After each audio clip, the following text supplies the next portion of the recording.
Hey, yo, yo, yo, we back, baby. We are back. What's going on, people? It's been a minute, man. I've been out here in the world, working, paying bills, being a father, being a husband, all that co-worker, family, brother, uncle, all that type of deal. But we back. Yeah, man. So it's a lot going on right now. No Diddy, no Diddy, no Diddy. We got no Diddy right now. I personally think Diddy's gonna get off due to the fact that freaking is not a crime. It's nasty, but it's not a crime. Then you have situations out here with the government. Trump put them tariffs out there, and we the consumers, we paying the tariff, no matter what people say. Tariffs are being paid by the people who buy things. When they say who signed the check, we the one signing the back of the check because we got to endorse it to the bank. So, as it stands, when it come down to the people, as far as the tariffs, we're paying the tariffs. I mean, all this other stuff going on, it's a bigger point about all this with Trump doing it. He wants to bring some of these jobs back home, but most of the average adults are not going to see this in their lifetime due to the fact that, hey, let's be honest, everywhere else is cheap. Nike's not coming back. Nike not bringing their factories back because their shoes are made over there for $15. Come over here, sell them anywhere from 150 and above for an adult. You're not gonna get that type of profit margin in America, and you have to go according to the laws of work permits, working. You got to go to the laws of everything. K was going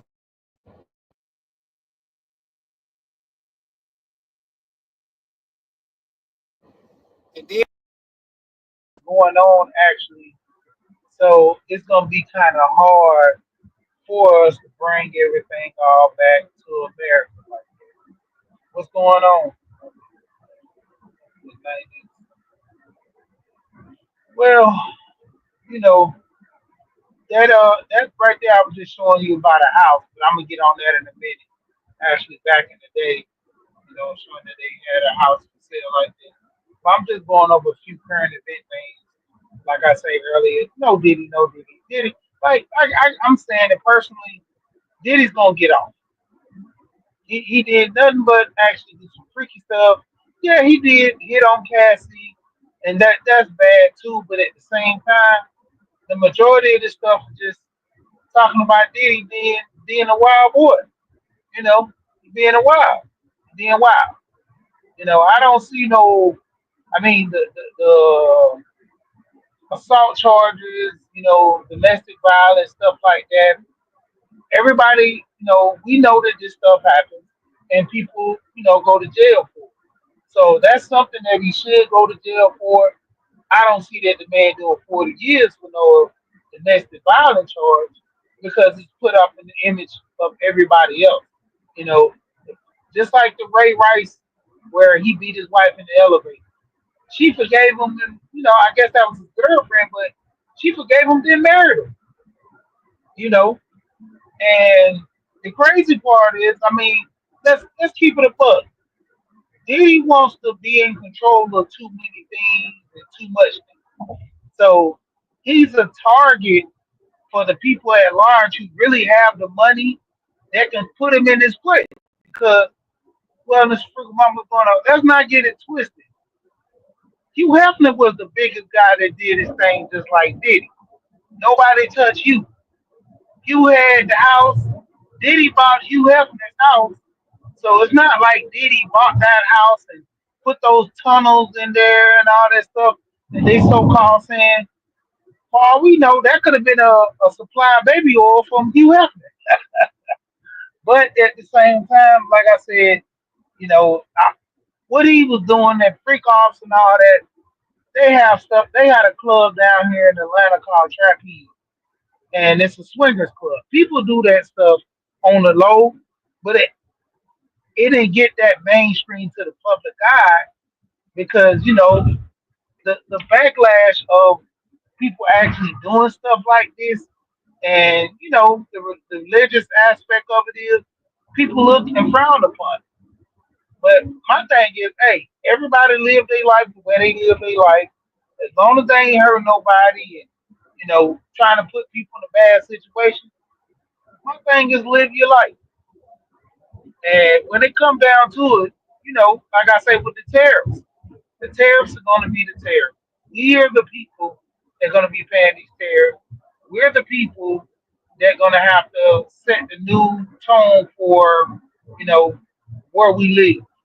Because honestly, state to state, we can control a lot more.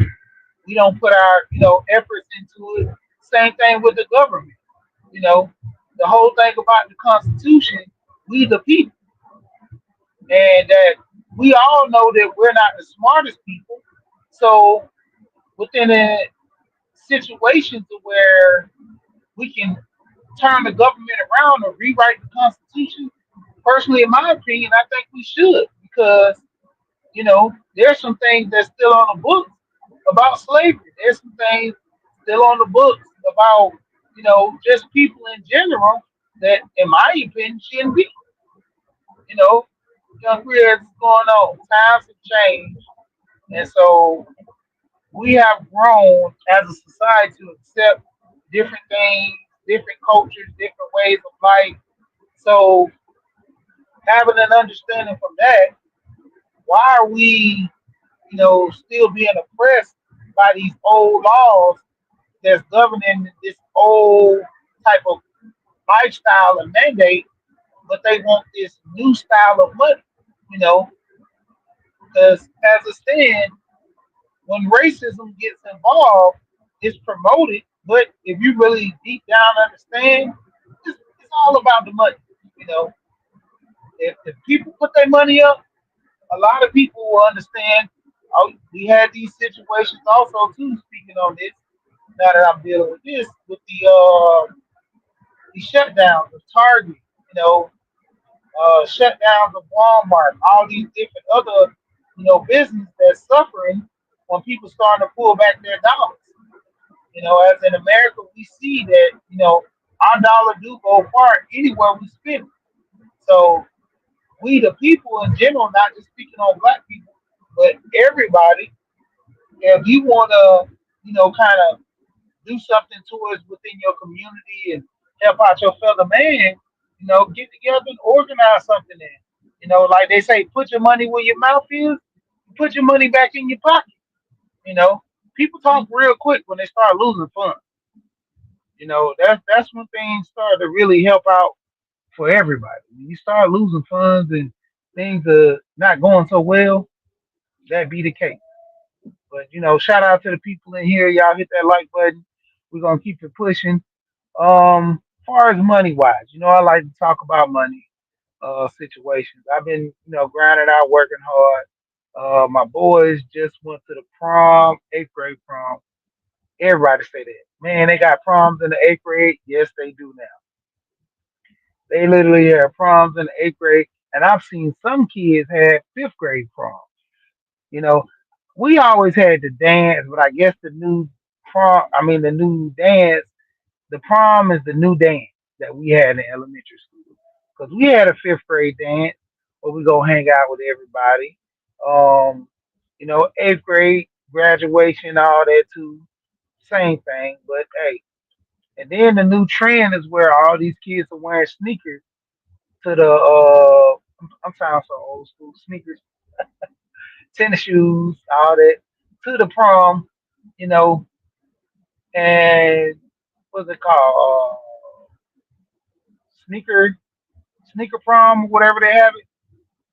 Oh no, sneaker ball. That's what they call it now, the sneaker ball. So that's the thing now where everybody's dressing up real nice and wearing, the sneakers to the prom.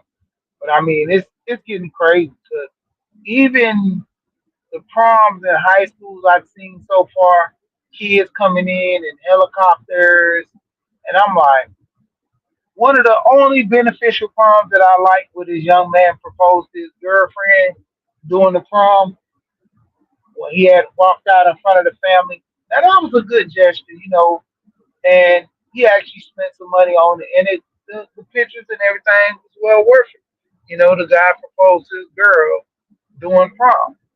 I mean, needless to say, a lot of people might not agree to that by him being so young, but at the same time, hey, everybody evolves different. If I have the mindset of a 60-year-old and I'm in my 40s, so the things that 60-year-old want to try to accomplish or trying to get done, and I'm doing the same, I should be able to do same. Like I've told people before, when I was, high school, I had the mind of an older, adult in my at least 20s going on to 30. So I thought different than my friends. All my friends over the summer, they played, they had fun, they went. I worked because I want to maintain a certain type of style, a lifestyle, for me spending money the way I want. And your parents can only give you so much because they still have to pay bills. And this is the humbling thing that I'm teaching my boys now. I told them at the age of 14, they're responsible for everything that they want to buy. So if you want nice shoes, you pay for your nice shoes. You want all these high end nice clothes, you pay for it. Get you a job, come work for me. And therefore, at 14, they're going to know the value of a dollar compared to most kids who are just getting money from their parents and they're just sitting there trying to suck the parents dry, get mad when they can't get what they want. They're going to see the value of a dollar. We just had a conversation, me and my wife last night. My son wanted to buy a $45 shirt. And she was like, he needs shoes, but he wants to buy this shirt. I said, let him buy it because he's going to be the one responsible for buying his shoes. If he spend 40 on the shirt and don't have any money for shoes, that's a life lesson. When it comes down to it, you got to pay your bills. If you don't have enough money to pay your bills, typically 10 times out of 10, you go to family and friends. But if the family and friends say no, then what do you have? Back to square one. Going to go hustle, do some Uber or something, you know, do whatever it takes for you to pay that bill so the lights won't get cut off. And this is one of the things he's gonna learn. Spend $40 on a shirt or save that $40 and work a little more, get up to 150, $200, whatever how much of the shoes that he want cost, and then buy. This is the thing that a lot of these young kids are not learning, and they're relatively, in my opinion, it's getting rather spoiled because our parents they did buy some things, but at the same time, we didn't get what we always wanted. We got what we need. These kids are so privileged nowadays. They expect to get what they want and what they need, and no fuss and hustle about it, or they're just gonna be mad at the parents. Honestly speaking, I can be okay if my kids are mad at me as long as they respect me and they adhere to the rules of the house. I don't have a problem. But getting into the bigger picture with finance as well, you know, everybody preparing themselves right now. We don't know what's going to occur. Like I say, we hear about the tariffs. You know, a lot of quiet things that people need to look at. There's a lot of power outages in other countries. Will it hit America hard? We don't know. My neighborhood has, ever since last year, the power went out a total of probably 10 times and came back on within a couple of hours. I remember the longest it stayed off was about 8 hours. And the crazy part about it is my wife works from home. So that was one of the days she actually didn't work. But, you know, seeing that was, hey, luckily it was in the wintertime instead of the summer. She can always get up under that blanket. But getting into other news, as far as your money, hey, houses, I keep saying it's a good time to buy. No matter if the interest rate is high, that's where people are scared to buy during high interest rates. Remember, you can always refinance. It's better to buy a house now at the price it stands Because let's have an understanding. Prices are not going down. The housing market from the 80s, the housing market from the 90s, mid 90s, you know, crash in the early 2000s, those houses are not going back to that market price. We're not going to see 40s and $60,000 from a house unless we're doing a refi. I'm sorry, renovation. That's the only time we get those prices back again, unless we're doing a renovation on a house. When it comes down to it, I mean, just speaking in general, buying right now is a whole lot better than buying later. Because you got to understand the housing prices are not going down. You know, you might have a couple of houses that are overpriced to make a profit can go down, but generally, you get to a house that's priced right in the neighborhood, they can't go down because then they will lose profit. If they go down, they will lose profit. You know, speaking in general, I seen the house. One of my real estate friends, we were talking, and he had a house on the market for a good little minute, and they were, seeking what was it, about 80 $489,000 for a house. They actually dropped the price of the house by 89,000. Personally, in my opinion, we did a little homework on that house. That house was bought for 210. Need a little uh, advances to pick it up. Around the time that 19 happened, the housing market 2 years later skyrocketed. Everything went up high. So people are still trying to ride that type of wave. They're not selling houses like that anymore. So this guy literally probably end up going back down at least 300,000 to sell the house, which would be probably the normal rate on the house. Because I'm quite sure he fixed up the kitchen, put new flooring, spruced up the bathroom a little bit, and that was it. That's what most people do: flooring, kitchen, and paint. That's at bare minimum 15 to maybe 20,000, and they're expecting 5x their money, and that's not always the case with most. So, like I said, buying a house now is better. You get to pay that high interest. You're paying the almost prime, on the property. You can negotiate that. Find things that's wrong with the house, negotiate the price down. You know, deal with a realtor, deal with a broker that gives you information. I would not take information from my real estate agent because they're not a broker. Their job is to sell me the house. You're not a broker. You're not gonna put me in a situation where I have to buy this house and it's not beneficial for me. You know, do your own research. It's hard to say about trusting people nowadays, but technically it's true. You sitting here trying to trust people. Sometimes you get the short end of the stick. So, great advance for you to get the job done is, hey, knowing what you're doing, knowing who to trust, knowing where you're putting your money at. A lot of people need to understand these. You know, that's why it's never hard to pull up this phone. We're already on YouTube anyway, and find out some information on YouTube about buying a property. Find out some information on, home inspection. A lot of people do not do home inspections, and a lot of people regret it later on down the line. I've talked about countless of times. I went to home buying seminars, and the home inspectors talked about how bad the houses were, and people just didn't get a home inspection until after they bought the house. Somebody in my family was a failure to that, and they got a home inspector, but didn't get the right one. So they lost out on that as well. You know, researching these home inspectors. Sometimes home inspectors they charge so much money, but they're there for the money. Just like the real estate agent, just like the broker. I had brokers that I told them that I want to buy down my interest rate, and they didn't approve my loan. Why was that?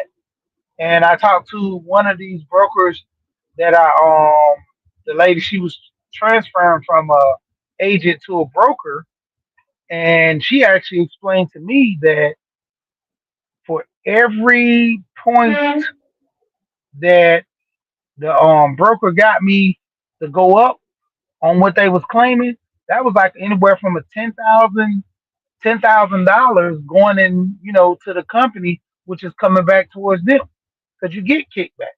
The same thing applies to the agent. They don't necessarily get a kickback, but hey, the gifts that they get from, just companies appreciation. Most of the time, I know these companies are doing things up under the table, but needless to say, you got to watch people. You got to watch your money. Where are you putting your money at? Where are you spending your money at?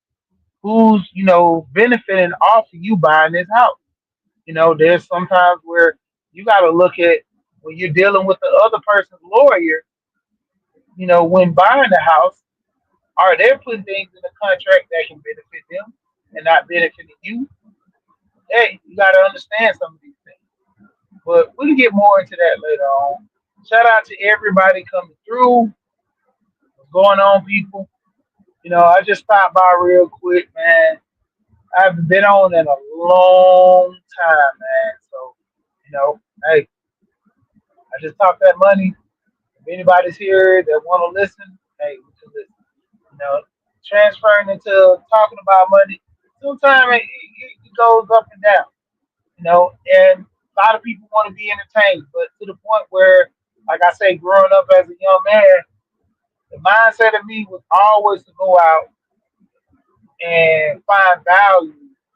Because speaking with a lot of older men, they taught me, how to be responsible. Ever since I've been about 16 years old, I worked at a moving company all the way into my adulthood. And I was around guys that was, anywhere from 30 on up.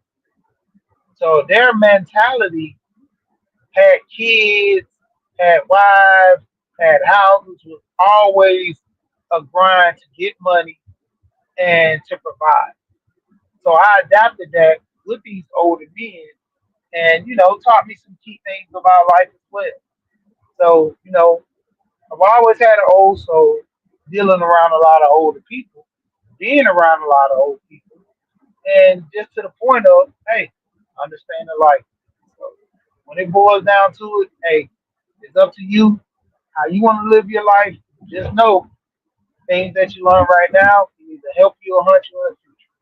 But with that being said, shout out to everybody come through, everybody on the replay. I'll check you out later. Once again, you know what I always say when I leave. We here, and we gone. Peace.